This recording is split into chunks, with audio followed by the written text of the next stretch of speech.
कि आपका जो अफेक्शन है, आपका जो प्रेम है इस पार्टी को लेकर के, माननीय बहन जी को लेकर के, वो हमेशा बना रहना चाहिए। और बहन जी ने कह दिया कि मेरे जीवन का जब तक मेरी आखिरी सांस है तब तक मैं अपने समाज के लिए काम करती रहूंगी। जो ऐसी नेता जो आपके लिए काम करती हैं, आपके लिए सोचती हैं, और यही नहीं, महापुरुषों की विचारधारा पे चल करके इस देश में महापुरुषों की विचारधारा को जिंदा करने का भी काम करती हैं।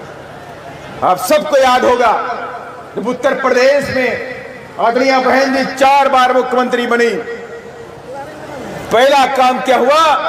पहला काम, हमारे इतिहास में जो दर्ज हमारे महापुरुष थे उन महापुरुषों को माननीय बहन जी ने सम्मान देने का काम किया।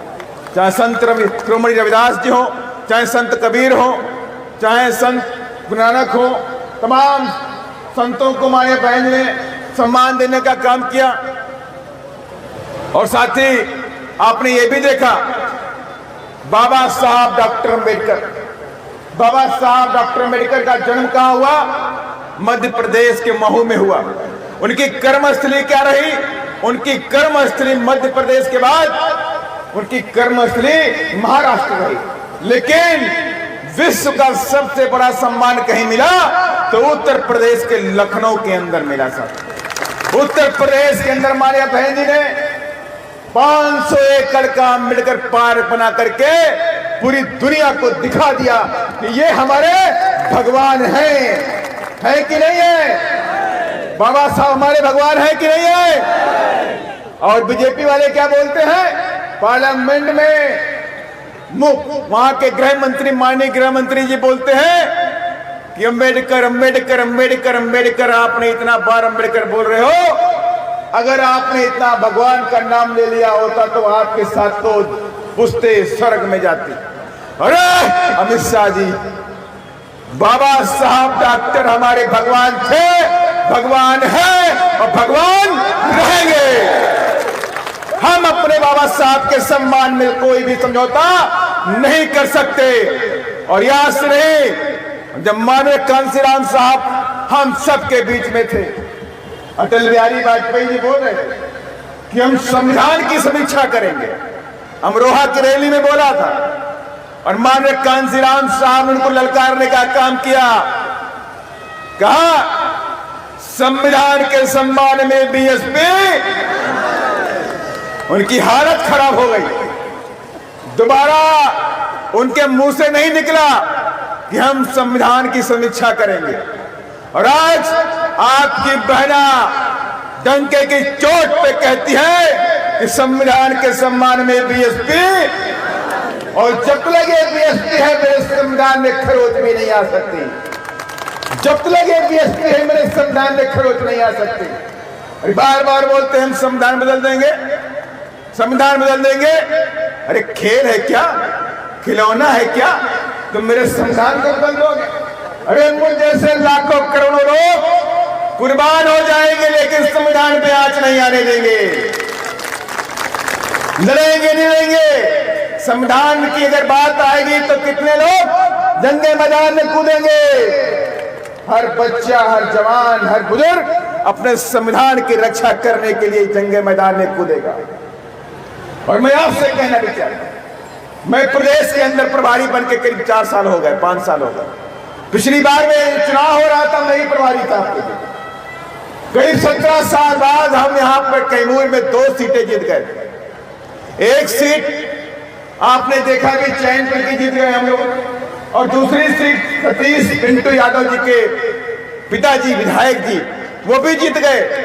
लेकिन रिकाउंटिंग में साजिश के तहत हरा दिया गया, साजिश के तहत हरा दिया गया।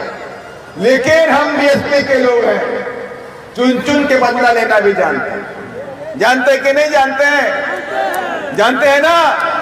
बहुत आराम से बदला लेते हैं हम लोग। धीरे धीरे अंदर अपना अपमान का घूंट अंदर रोक लेते हैं, पीते नहीं है। और वक्त आने पर उसे उगलने का भी काम करते हैं। हम बड़े आराम से हर चीज को बर्दाश्त करते हैं, लेकिन वक्त आता है तो छोड़ते भी नहीं है। और अच्छे अच्छे गुंडों को जेल में डालने का भी काम किया कि नहीं किया? अच्छे अच्छे गुंडों मवालियों को जेल में डालने का काम किया। और मैं आपसे कहना चाहता हूं 2025 में बहुजन समाज पार्टी की पूरी सेना जंगे मैदान में कूद चुकी है। आए दिन रोज रात में 10 बजे 11 बजे पूरे दिन हमारे बहुजन समाज पार्टी के जाबाज सिपाही बाबा साहब के संविधान के लिए, माननीय कांचीराम साहब के सपनों के लिए, संत रविदास के सपनों को पूरा करने के लिए बिहार में नीला कफन बांध करके जंगे मैदान में कूद चुकी है। और मैंने इसलिए बोला, संत रविदास जी का सपना पहला ही दोहा अगर आप पढ़ लीजिए, संत रविदास जी ने बोला, चाहूं ऐसा राज जहां मिले सभी को अन्न, छोट बड़ो सब से रविदास रहे प्रसन्न। यही बात तो बोली। और ये बात बाबा साहब डॉक्टर अम्बेडकर ने संविधान में लिख दी। अगर आज इस देश की सरकारें जो लंबे अरसे तक कांग्रेस ने राज किया और बीजेपी ने राज किया, अगर ये लोग बाबा साहब के संविधान को 100% लागू कर दें तो इस देश में गरीबी, गुलामी, बेचारगी, जातवाद, ऊंच नीच सब खत्म हो जाएगा। लेकिन वो करते नहीं है। 75 साल के ऊपर हो गए इस देश के अंदर बाबा साहब के संविधान को 100% लागू नहीं किया। और लेकिन जब आपकी बहना उत्तर प्रदेश में 4 बार मुख्यमंत्री बनी, उत्तर प्रदेश के अंदर मान्या बहन जी ने बाबा साहब के संविधान को 100% लागू करके दिखा दिया और संत शिरोमणि रविदास जी के सपनों को भी उत्तर प्रदेश में पूरा करके दिखा दिया। ऐसा नहीं दिखाया। और मान्या बहन जी ने उत्तर प्रदेश में गरीबों के बच्चों के लिए जमीन के पट्टे भी देने का काम किया। 4 लाख बच्चों को हमने उत्तर प्रदेश में 4 लाख परिवारों को 2 से 3 एकड़ जमीनों के पट्टे देने के काम किया। हर घर में अन्न होगा तभी तो प्रसन्न होगा। जब घर में अन्न नहीं होगा तो कैसे प्रसन्न होगा? मानते कि नहीं मानते? संत रविदास ने देवी कहा था, कठौती में मन चंगा तो कठौती में गंगा। अब पता नहीं का तमाशा लेके इलाहाबाद में घूमते रहते हैं। अरे बीएसपी नहीं चाहती, बीएसपी तो चाहती इस देश में शिक्षा का कुंभ होना चाहिए। बीएसपी चाहती इस देश में नौकरी का भी कुंभ होना चाहिए। इतना बड़ा कुंभ बनाइए नौकरी का, कोई भी शिक्षित बच्चा जाए और नौकरी लेकर के चला। लेकिन इस बात पर सरकारें काम नहीं करती। उन्हें मालूम है ये दलित समाज के बच्चे, पिछड़े समाज के बच्चे, अति पिछड़े समाज के बच्चे, ओबीसी माइनॉरिटी के बच्चे अगर पढ़ लिख जाएंगे तो ये लोग ऊंची ऊंची कुर्सी में बैठ जाएंगे। अरे आप रोक नहीं सकते हमें।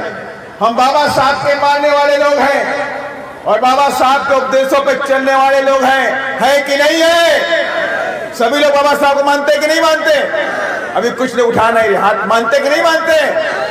जो लोग हाथ ना उठाए तो मान लो बाबा साहब का मानने वाला वो नहीं है। जिसने भी हाथ नहीं उठाया तो मानते कि नहीं मानते?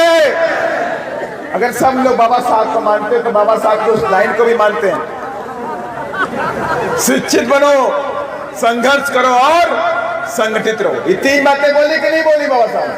शिक्षित रहो, बनो, संघर्ष करो और संगठित रहो।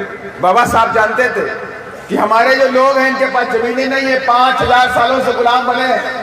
ये लोग मजबूत भी नहीं है, इनके पास ताकत भी नहीं है, फैक्ट्री के मालिक भी नहीं है, जमींदार भी नहीं है, तो ये आगे कैसे बढ़ेंगे? आगे बढ़ने कैसे बढ़ेंगे?